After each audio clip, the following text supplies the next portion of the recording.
Mittikaya chapter 3, last chapter, spirituality and the spiritual crisis we are immersed in.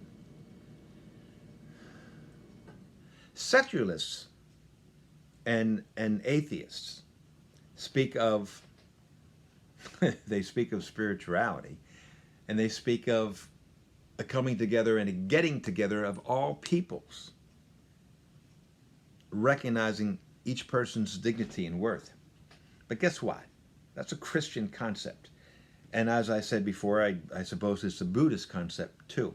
I say suppose because I do not know Buddhism anywhere near as well as I know Christianity. But all the other faith traditions that I've familiarized myself with, there's always this us versus them. Christianity said, no, we're all us. We are all part of the family of God. When a person goes astray, a person goes astray.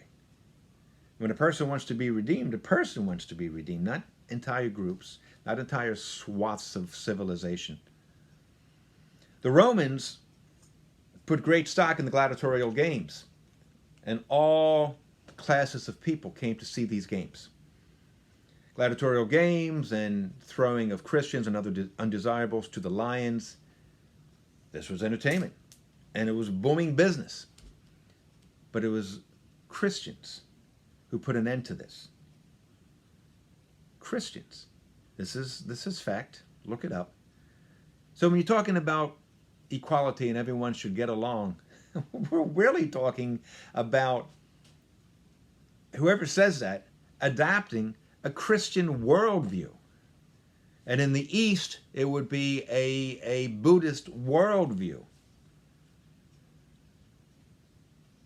Even if you deny God, which a lot of people do, a lot of these progressives do, you're talking about a Christian principle. You're talking about a spiritual principle. And that is what we're lacking. That is why all of this is for naught.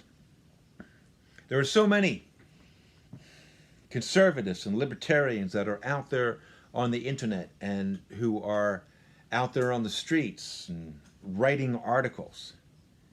But they keep speaking of this as a political crisis. And again, it is. But what drives that political crisis is a spiritual crisis. You can fix the political crisis, but if you don't get to the underlying root of the spirituality, the political crisis will just rear its ugly head again. There are many people who are talking about this, and I really think they like to listen to themselves speak. This is both right and left. And I say right and left because those are the ones that we keep hearing, right? Someone like me, I get lost in the mix. I get dismissed. I get shunted to the side because I'm not picking one of those two sides. I'm choosing the side of God. And by when I say that I choose the side of God, I choose the side of humanity. I choose the side of the evolution of the human soul. We take care of our human soul and everything else will follow. I have heard so much anger from so many people on these two construct sides. There's so many more than two sides. And everyone's talking about, not everyone, so many are talking about anger. Anger. And defend the downtrodden. Did it again. Defend the downtrodden. Defend America. Defend freedom. Defend that group. Defend this group. Demonize that group. Etc., etc., etc. And you're not addressing the underlying problem. You're not addressing the underlying issue of spirituality. We must have a personal relationship with God. However you want to conceive of the Almighty.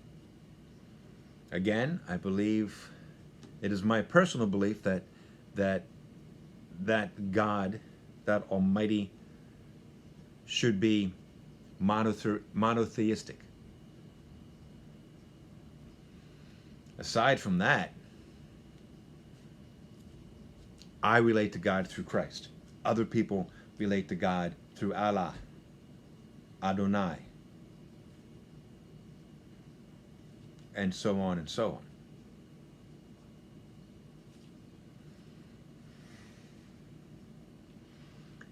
If we allow ourselves to be drawn away by the rage that is so manifest on the left and is also manifest on the right, you have talking heads, some of whom are actually, they seem like really charismatic and quick-witted and nice people, but they keep pounding away on these political issues, not trying to look at people on the other side as maybe decent human beings who are trying the best they can and who are being led astray themselves. We cannot demonize and expect to come out of this in a healthy manner. We keep demonizing, and eventually one side of these two constructed sides is going to win, or maybe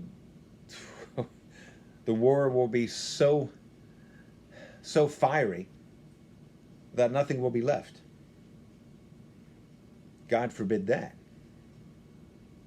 But you would think with this battle against right and left, some side is going to win until the other side waits, lets their anger and their sense of injustice and entitlement and grudge build up until they attack. But if we make the choice to take care of our souls, the choice should not be to take care of other people. Because when we take care of ourselves, the desire to help others is a natural consequence. When we take care of ourselves,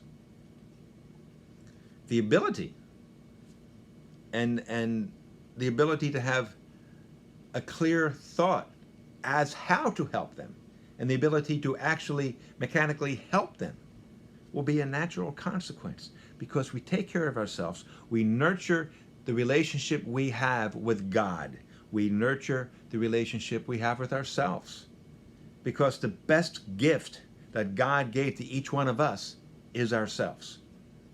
And the best way to relate to and connect to and heal the world is ourselves. But we have to allow ourselves to be healed first. And healing ourselves, that's a lifelong process. You don't simply have a redemption moment and then you sin no more. We forget this. We push that aside. So many people who are crying out for blood, I like to line them up against a wall, mighty long wall, and to find out exactly what sins and crimes and bad stuff they've committed. We must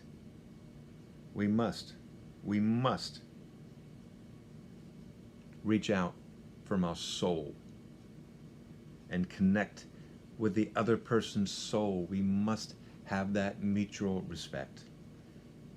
And we must vow to move upward and onward together.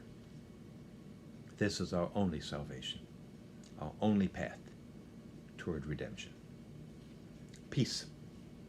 4 fingers.